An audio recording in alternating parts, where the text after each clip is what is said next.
You'll never be anything more than a burden. That's what she told me, her own son, while staring me in the eye like I was a stain she couldn't scrub off the floor.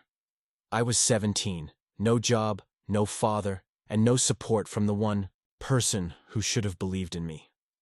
That night, after another fight with her and her new husband, I walked out of the house with nothing but a torn backpack and a cracked phone. No one tried to stop me. No one said goodbye. The night didn't feel like freedom. It felt like abandonment wrapped in cold wind. Ethan stood outside the front gate of the house he was raised in, now reduced to nothing more than a stranger on the curb. Inside, the lights flicked off, one by one, like they couldn't wait to erase any trace of him. He clutched his torn backpack with one hand and an old cracked phone with the other. No money, no family, just his mother's final words burning like acid in his mind. You'll never be anything more than a burden. That sentence didn't just hurt. It defined him in that moment. His feet started moving before his brain caught up, walking without direction, just to feel something. The street was silent, but his thoughts were screaming. He promised himself one thing that night. They would regret it. And when they did, he wouldn't say a single word. He wandered aimlessly through neighborhoods that never felt like his. Benches, gas stations, 24-hour laundromats. Those were his shelter now. He checked his bank account in the flickering light of a convenience store. $6.18. Not even enough for a motel. He tried to sleep behind the building, curled up in his hoodie, using his backpack as a pillow. He could hear laughter coming from the houses nearby. Real families having dinners, watching TV, existing without cruelty. He didn't cry. Not anymore. Tears were useless currency. Instead, he stared at the night sky and let the silence soak into him. People walked past him like he was nothing. A ghost. A stray. But he wasn't broken. He was just waiting. Waiting for the world to see what he could become when there was nothing left to lose. Ethan started picking up whatever jobs he could find, sweeping floors, taking out trash, hauling crates in back alleys. The work was brutal, the pay was insulting, but it kept him alive. Some days he'd eat. Others, he wouldn't. What he lacked in opportunity, he made up for in obsession. He'd spend hours in library corners reading books no one else touched. At a community center, he found a free coding workshop. He wasn't the smartest in the room, but he was the most desperate. And desperation, he realized, learns faster than comfort. The instructor, a laid-back tech guy in his 30s, saw something in Ethan's focus.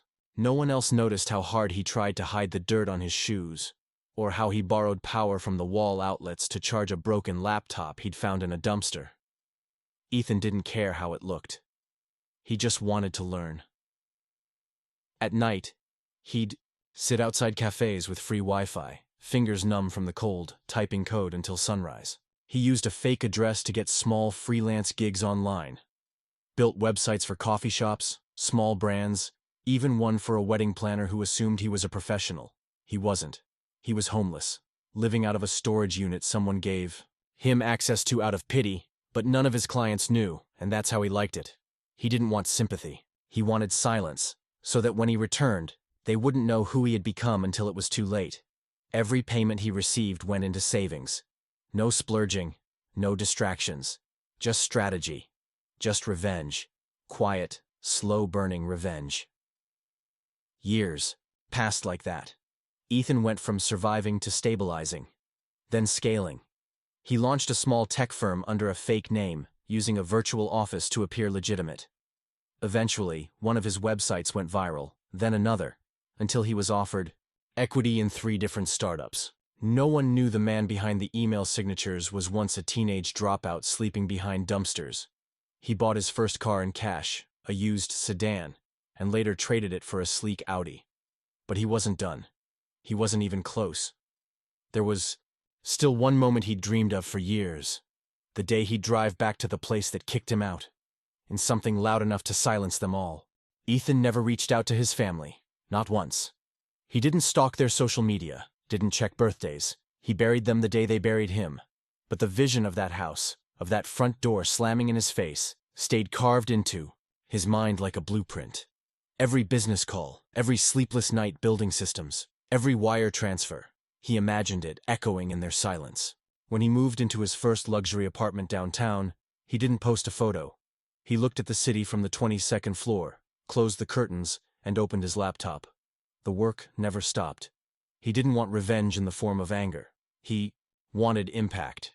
He wanted to change their world the same way they broke his, without warning, without explanation, and without a single ounce of mercy.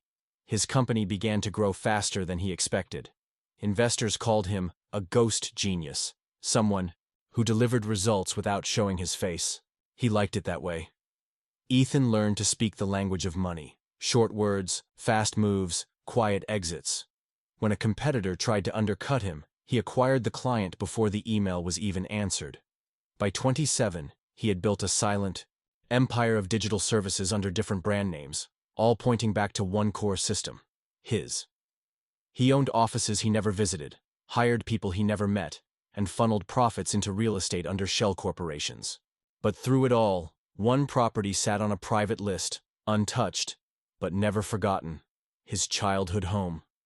He had memorized the address, the layout, the weak roof tiles and creaky back steps. He checked property records once a year, quietly, saw when his mother took out a second mortgage, saw when her husband's small business went under, saw when they listed the house, then took it down. He never smiled reading any of it. He wasn't looking for suffering. He was looking for the perfect moment. When he saw it go back on the market again, months later, cheap, desperate, with a foreclosure looming, he didn't hesitate. He bought it under a fake name, wired the funds same day, and scheduled the transfer for 1 week before the anniversary of the day they kicked him out.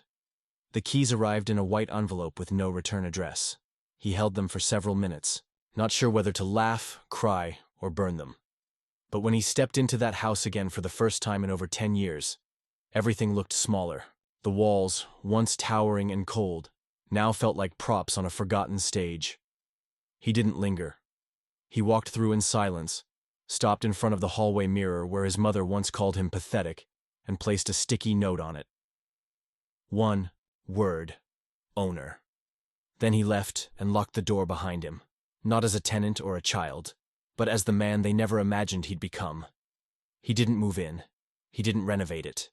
He left the house exactly as it was, empty and untouched. He didn't need to erase the past. He just needed to own it, quietly, permanently. Instead, he bought a penthouse 3 blocks away with a view of the same neighborhood. Every morning he sipped coffee on his terrace, watching the street where his story began. He waited, not impatiently, just with certainty. One day, they'd find out. One day they'd realize who bought the house, who never looked back. And when that moment came, Ethan planned to arrive with something louder than words, something that growled like the pain they once made him swallow. A blacked-out Lamborghini with no plates, no mercy, and no need for closure. It started with a letter. A plain white envelope delivered to his mother's mailbox, addressed to previous owner. Inside, a brief notice. The house had been sold to a private investor. No contact information, no name, just instructions to vacate in 30 days. She was furious, blaming the bank, yelling at her husband, demanding someone fix it. But the truth was unavoidable. She had gambled with debt, ignored bills, and now the house she once ruled with an iron tongue was slipping away without warning. Her husband made calls. Her lawyer checked records. But the trail was clean, silent, and sealed. Whoever had bought the house didn't want attention, just control. Ethan watched it all from his penthouse window. He didn't feel joy, just precision. It wasn't about revenge anymore, it was about message. A controlled strike delivered without theatrics. When his mother finally packed her things, she slammed the front door with a force that echoed down the street. For a brief second, Ethan remembered being 17 again. Cold, alone, listening to that same door shut behind him. But this time, she was the one with nowhere to go. He saw her drag her suitcase across the front lawn, screaming, into the phone, blaming everyone but herself. He didn't flinch. He simply sipped his coffee, leaned back in his chair, and waited. 3 days later, he scheduled the staging of the house, not to sell it, but to prepare it for a single scene. One moment, one confrontation. He called a local designer to clean up the space, repaint some of the walls, replace the carpets. Nothing extravagant, just enough to make it feel coldly expensive. Then he ordered the car. A matte black Lamborghini Huracan, custom interior, imported early. When the dealer asked why he wanted it delivered with no plates, Ethan smiled and said, "Because I'm not staying long." He wasn't buying it to show off.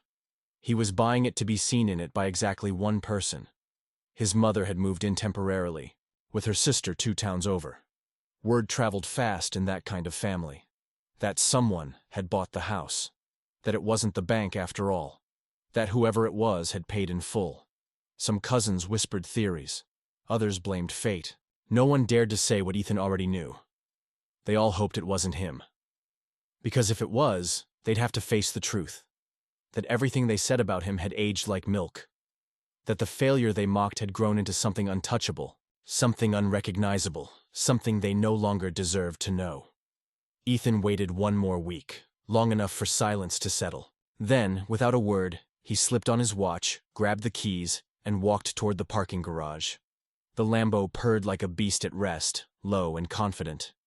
He stepped in, doors rising like wings, and pulled out slow. No music, no noise. Just the engine and the weight of everything unsaid. As he turned the corner toward the old neighborhood, a small grin touched his lips for the first time in years. He wasn't going back home. He was about to drive through the past. And leave, it behind him in smoke. The street hadn't changed much. Same cracked pavement, same nosy neighbors peeking through faded curtains. But everything felt smaller now, like the world had shrunk while Ethan grew in silence. He slowed the car in front of the house, now, pristine and coldly elegant after the redesign. The Lamborghini's engine idled like a growl echoing from his past.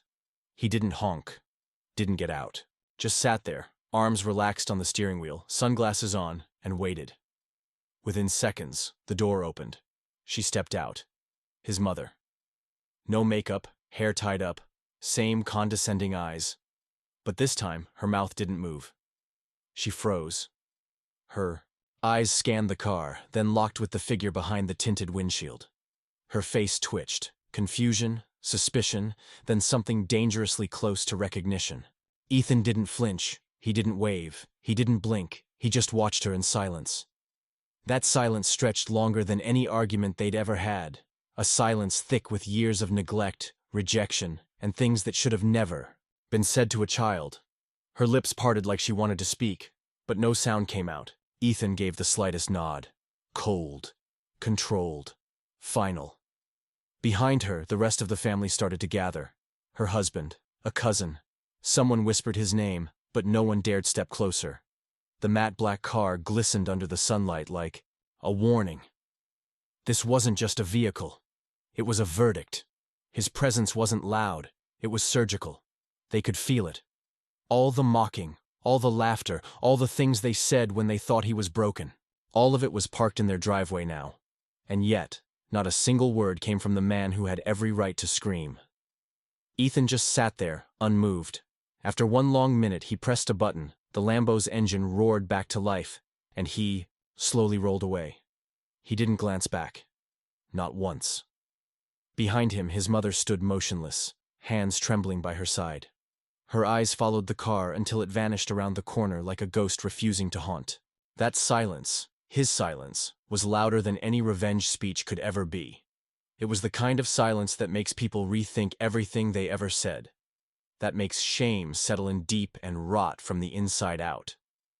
Ethan drove straight past the neighborhood, past the old schools, past the gas stations where he once begged for shifts. He parked the Lambo in his penthouse garage and stepped out like nothing had happened. No celebration, no selfies, just closure. Not for her, for himself. He poured a glass of water, opened his laptop, and got back to work. Because that moment wasn't his ending. It was just punctuation. The real revenge was how little he still cared. The message came 3 days later. A simple text from an unknown number. "Ethan, can we talk?" He stared at it for a long time before locking the phone again. No response, no reaction. He already knew it would come. People don't respect your silence until it hurts them. That's when they try to rewrite history. Like they didn't call you a failure. Like they didn't throw you away. The next day, it was an email. Then a voicemail. Then a mutual cousin reaching out on social media. Every attempt came dressed in, "We miss you," but smelled like guilt. Ethan didn't need apologies. He needed them to feel the weight of their absence, just like he had. His mother showed up uninvited to the lobby of his office building. She hadn't seen him in over 10 years, but her posture was the same. Chin up, eyes scanning, always expecting the world to give her answers. The receptionist didn't recognize her, but Ethan did.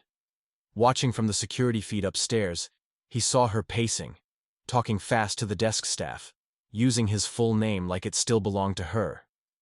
He let her wait for 30 minutes before sending a simple reply to the front desk, "Tell her I'm not available."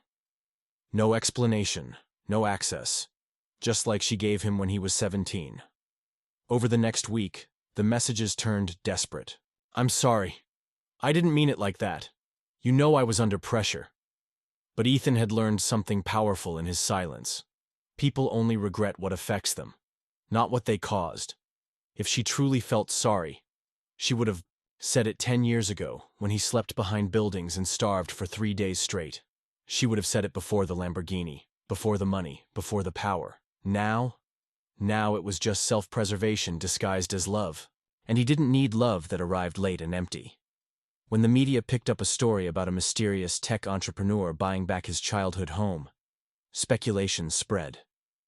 An old friend sent him a screenshot of a comment she'd left. "I always believed in him." Ethan didn't reply, didn't laugh. He simply forwarded it to his lawyer. Within hours, a cease and desist was issued, warning her not to use his name for personal gain. This wasn't revenge. This was discipline. He wasn't doing this to punish her. He was doing this to protect the man he had become. The man she never saw coming. The man she didn't raise. Ethan knew he could ruin her publicly if he wanted. He had the money, the reach, the evidence. But he didn't need to. The real punishment was simple. She no longer had access to the son she betrayed.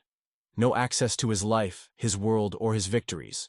She would watch it all from behind a screen like the rest of them, forever wondering how far he'd go, and knowing she'd never be part of the answer. That was the sentence she wrote for herself the day she chose to let him walk out the door.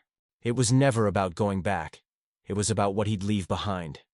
Ethan stood on the edge of the same street he once walked as a ghost. Except now, the car doors opened for him. People stared. Some recognized him. Others just saw the tailored coat, the watch, the quiet presence of someone who didn't need to speak to be heard. But he didn't come back for them. He came back for the boy he once was. The one who walked this block at 17 with nothing but a broken phone and broken trust. He stopped in front of the house, not to reclaim it, not to mock it, but to close it for good. He unlocked the door with the same keys he'd never returned. The air smelled stale, like time had stopped trying. The walls still had cracks in the same places. The floor still creaked by the kitchen counter. But none of it made him feel small anymore. He walked through the rooms in silence, now confident, older, still scarred, but standing taller than the ceiling that once crushed him. In the living room, he dropped a folded piece of paper on the coffee table. It wasn't a threat. It wasn't a memory. It was a deed, transferring the ownership of the house to a local nonprofit that helped homeless teens transition into housing. Outside, a few curious neighbors watched. A couple of them recognized him, called out his name, tried to spark conversation. He nodded politely but didn't engage. He wasn't there for nostalgia or validation. This wasn't a victory lap. It was a quiet shift. The house that once cast him out would now shelter those just like him. No press, no cameras, just a silent, brutal twist of fate. The same walls that ignored his cries would now echo with second chances. That was the kind of revenge money couldn't buy, only purpose could. Before leaving, he stopped in front of the old hallway mirror, now cracked, dusty, but still intact. He looked at his own reflection and didn't see pain anymore. He saw proof. Proof that someone's opinion doesn't define you. That family titles don't guarantee love. That silence, when sharp enough, can cut deeper than screams. He reached into his pocket and pulled out a black marker. On the edge of the mirror, he wrote just 2 words. Not yours. Then he walked away, shutting the door behind him. Not slamming it, just enough to let it know it didn't control him anymore. He didn't return to the penthouse immediately. He drove to the lakeside, parked, removed his shoes, let the silence wrap around him like an old jacket, and he breathed. Not for validation, not for pride, just for peace. For every night he'd gone without sleep, for every insult he swallowed, like glass, for every time he wanted to give up. He had turned his exile into empire, and now, for the first time in his adult life, he had no plan, no war to fight, no wounds left to protect, only space to exist. Without fear, without noise, and without the weight of being a burden. Ethan never told anyone what it really cost him. Not the investors, not the lawyers, not even the rare friend who stayed through the years. Because how do you measure the price of being unloved, of being unwanted? You don't. You carry it. You shape it. You let it fuel you until it burns itself out. And once it's gone, you're left with the ash.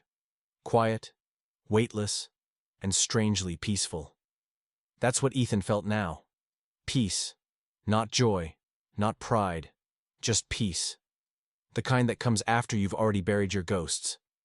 He never posted about his journey, never made a video, never wrote a book. His story wasn't for headlines, it was for the kid sleeping in his car tonight, the one being told by someone they trust that they'll never amount to anything, that they're worthless, that they're a burden. To that kid, Ethan left a quiet trail, a mirror scribbled with a message, a house with new purpose, and a name they wouldn't know but would one day benefit from. He didn't need to be remembered. He just needed to make sure no one else disappeared the way he once did. His mother never heard from him again. Not a letter, not a call, not a holiday card. She asked around for months, tried contacting old friends, even called one of his early clients pretending to be a colleague. No one had answers. Because Ethan didn't leave breadcrumbs. He left a wall, a boundary forged by every cruel word she ever said. And no amount of guilt could buy a pass through it. He wasn't punishing her anymore. He was simply done playing the son she didn't want. Years later, she would pass by a billboard with his company's logo on it and feel her stomach twist. She'd walk by someone wearing a shirt he helped design and wonder if that was a coincidence, but she'd never know for sure.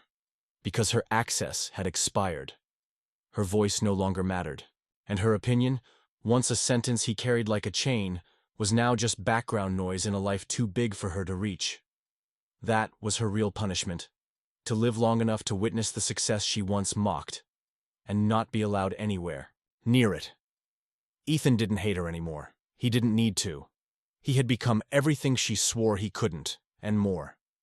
Not out of spite, not out of vengeance, but because when you've been stripped down to nothing, all that's left is truth. And Ethan's truth was simple. She didn't break him. She built him.